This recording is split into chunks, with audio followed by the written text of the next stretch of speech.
Terima kasih Anda masih menyimak Ruang Publik KBR pagi hari ini, dan untuk Anda yang sudah mencoba berpartisipasi melalui telepon bebas pulsa KBR 0800 2457 893.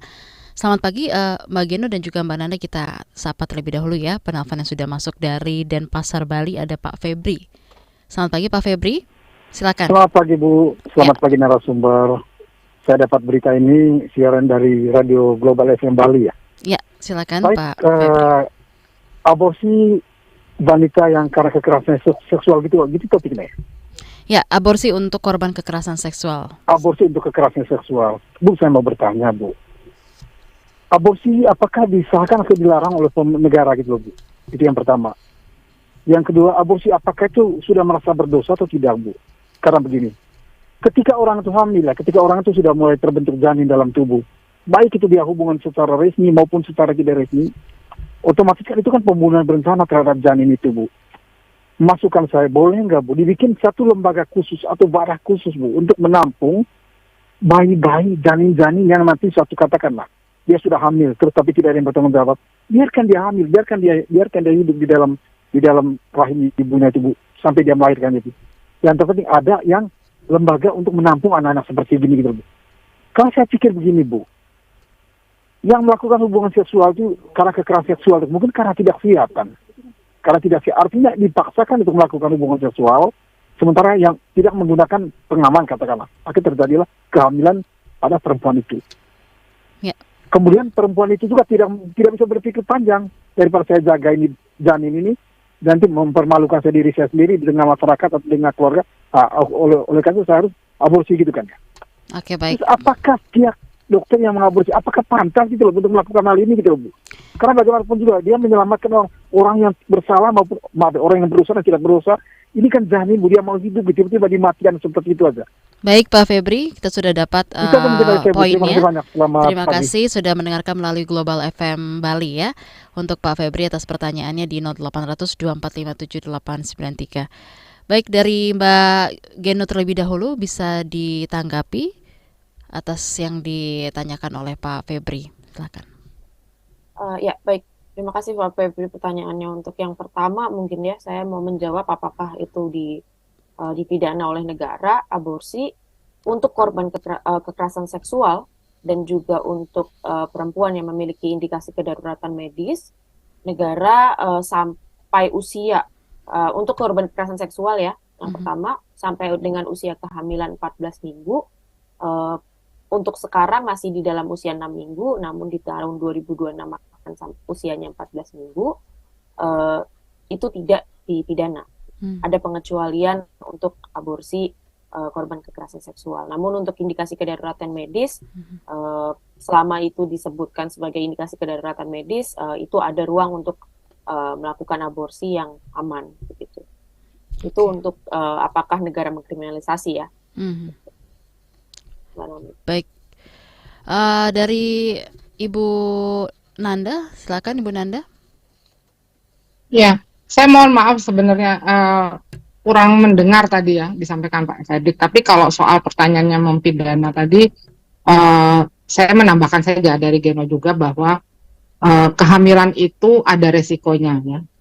Jadi dia bisa mengalami sebuah kedaruratan medis tadi. Jadi setiap kehamilan punya resiko. Jadi bisa saja perempuan itu dengan kehamilannya akan mengalami keguguran yang sehingga membutuhkan layanan aborsi. Nah, jadi kalau kedaruratan medis itu masih layanan ini harus ada kan, karena ini menyelamatkan nyawa ibu, gitu ya.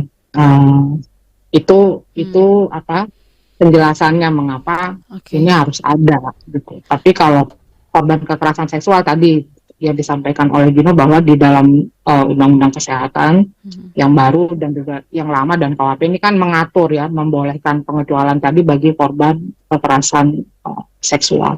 Nah, saya nggak tahu pertanyaan berikutnya apa ya Mbak? Apakah mungkin dibuat wadah khusus untuk menampung anak-anak korban kekerasan seksual ini supaya tidak diaborsi? Seperti itu tadi yang ditanyakan oleh penelpon kita Bu dari Denpasar. Mungkin bisa ditanggapi? Ya, kembali lagi ya bahwa dengan kehamilan ini kan perempuan yang punya hak otoritas ya dengan kehamilannya, dia menentukan dia ingin melanjutkan atau ingin menyudahi kehamilannya ya, apalagi khususnya pada kehamilan karena korban kekerasan seksual. Kita bisa ketahui ini perempuan sudah mengalami sesuatu hal yang buruk menimpanya, mengalami trauma seumur hidup, kemudian diminta, dituntut lagi untuk menjalankan peran yang sebenarnya dia nggak siap untuk melakukannya. Maka ini tergantung di dalam masing-masing masyarakat. Ketika kita berpikir perempuan ini butuh wadah untuk menampung anak korban kekerasan seksual dan kita bersedia di dalam masyarakat itu punya inisiatif seperti ini yang setidaknya membantu perempuan yang dengan keputusannya memang ingin melanjutkan dan bisa diadopsi, ya itu boleh saja, tetapi kita juga harus siap bahwa ini tidak memberikan label atau stigma kepada anak-anak korban kekerasan seksual ini lagi ya. Jadi jangan juga kita sudah bikin terus kita bilang ini anaknya anak karena perkosaan atau anak karena aborsi. Ini kan sering sekali dirasakan tidak semudah itu gitu ya. Perempuan itu berat dan juga tidak hanya dilihat bahwa perempuan ini menjalankan fungsi reproduksinya. Perempuan itu punya potensi lain selain fungsi reproduksi, dia punya fungsi sosial, fungsi ekonomi, sehingga peran-peran potensi ini seharusnya tidak mati ya, tidak menjadi hilang karena dia mengalami sesuatu pengalaman yang buruk menimpa dirinya. Nah, maka yang perlu diedukasi juga adalah jangan melakukan kekerasan seksual oleh laki-laki ya dalam hal ini. Itu juga dilakukan edukasi gitu loh, karena ini tidak hanya perempuannya saja yang dijadikan objek ya, tapi juga pihak lain, karena nggak mungkin hamil itu sendiri kan gitu ya. Sehingga ini kita masyarakat harus dibuka wawasan-wawasan seperti ini untuk terus mengedukasi, saya rasa. Baik, gitu Mbak. Terima kasih Mbak Ananda. Kita angkat telepon lagi dari Ibu Lia di Jakarta. Selamat pagi. Halo, selamat pagi. Ya, silakan Ibu Lia. Ya baik, terima kasih Mbak. Saya merasa kalau edukasi soal kesehatan reproduksi ini sebenarnya sangat penting ya. Saya juga ada baca-baca kalau ternyata KUHP ini membuat batasan gitu soal petugas yang boleh melakukan edukasi pada anak. Nah, lalu gimana ya kita bisa mencegah kehamilan yang tidak diinginkan kalau edukasi aja dibatasi? Apakah saya kalau mencari informasi nanti akan dipersulit ya Mbak? Itu aja sih Mbak, saya ingin bertanya. Terima kasih. Terima kasih dari Jakarta ada Ibu Lia. Bisa ditanggapi dari Mbak Geno?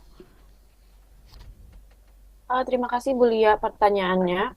Untuk edukasi ya, yang tadi saya bicara tentang kontrasepsi gitu ya, promosi kontrasepsi dan juga menunjukkan gitu ya kontrasepsi kepada anak secara terang-terangan, memang dia masih dipidana di dalam KUHP kita. Tapi kemudian ada pengecualian yang kalau kita bicara tentang edukasi ya, itu pengecualian itu tidak akan dipidana. Kalau tidak seharusnya dipidana dan tidak akan dipidana gitu, karena dia ada pengecualian khususnya. Dia bicara tentang apabila bicara tentang edukasi dan juga masalah kesehatan itu boleh dilakukan gitu, promosi dan juga menunjukkan misalnya ya alat kontrasepsi secara terang-terangan kepada anak. Nah, itu juga bisa dilakukan oleh disampaikan di dalam KUHP, itu dilakukan oleh petugas yang berwenang. Nah, itu yang jadi PR kita bersama, bagaimana kita kemudian bisa memahami gitu ya apa yang dimaksud oleh petugas yang berwenang itu. Karena kalau kita bicara tentang kampanye gitu ya, kampanye terkait dengan penanggulangan HIV/AIDS, kita akan bicara itu kampanye itu tanggung jawabnya ada di dalam masyarakat juga. Jadi petugas yang berwenang ya, kalau kita bicara dalam tataran misalnya kampanye untuk kontrasepsi aman, begitu kontrasepsi gitu ya, ya itu termasuk juga masyarakat, termasuk juga teman sebaya, peers yang dan juga tidak hanya terbatas relawan-relawan masyarakat sipil, karena itu banyak juga dilakukan oleh relawan-relawan masyarakat sipil. Jadi memang itu dia KUHP sendiri mengatakan untuk pendidikan dan juga kesehatan reproduksi itu tidak dipidana, dan harapannya ya aparat penegak hukum memahami ini gitu. Oke. Baik Mbak Geno dan juga Mbak Nanda, sekarang kita lanjut ke YouTube yang sudah berkomentar, kita bacakan. Ada dari Pak Opai Bahrudin. Apakah kekerasan seksual harus berbentuk sentuhan fisik? Apakah dengan chatting WA juga ada yang bisa masuk kategori kekerasan seksual? Bisa ditanggapi dari Mbak Nanda, silakan. Iya, Bismillah. Baik. Kekerasan seksual itu tidak hanya dari sentuhan fisik ya. Jadi dia ada pemicu awalnya dulu ya, misalnya dari chattingan, bujuk rayu melalui media sosial gitu ya.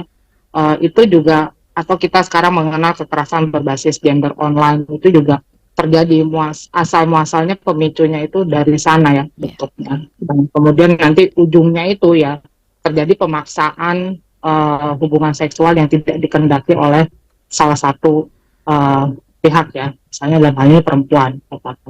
Nah inilah yang dimaksud dengan bentuk kekerasan seksual. Jadi dia tidak hanya sentuhan fisik ya, manipulasi, kemudian juga kita mengenal kekerasan, pemaksaan atau dibohongi, diiming-imingi gitu ya. Itu juga menjadi pemicu terjadinya sampai ujungnya nanti terjadi kekerasan seksual atau hubungan seksual yang tidak dikehendaki pasangan. Begitu sih Mbak Nani. Saya boleh nambah soal edukasi nggak yang tadi? Silakan Mbak Oke, Nanda, silakan. saya hanya menambahkan bahwa idealnya memang edukasi itu diberikan sesuai siklus hidup ya. Jadi jangan khawatir gitu. Siklus hidup itu ya mulai dari anak-anak sampai lansia kan idealnya seperti itu. Kalau kita berprinsip bahwa pengetahuan itu lifetiming gitu ya, terus menerus gitu. Pendidikan kesehatan reproduksi, pendidikan kesehatan reproduksi, dia juga kesehatan yang terus menerus bisa diketahui sesuai usianya gitu ya. Jadi kalau anak-anak ya sesuai kebutuhan anak-anak yang diberikan. Gitu. Itu sih. Jadi sensitif atau tabu itu saya rasa itu hanya sebuah mitos belaka bahwa nanti memicu anak-anak. Bukan itu, kita nggak memberikan itu. Kita memberikan misalnya anak-anak dikenalkan organ reproduksi dulu, organ di tubuhnya. Dia harus tahu dulu dong. Dia harus kenal bagaimana menjaga kebersihannya. Itu jadi sesuai tingkatan usia diberikan. Itu saja Mbak. Baik, terima kasih Mbak Nanda dan juga Mbak Geno. Nanti kita kembali lanjutkan perbincangan kita di Ruang Publik KBR pagi hari ini. Untuk Anda tetaplah bersama kami.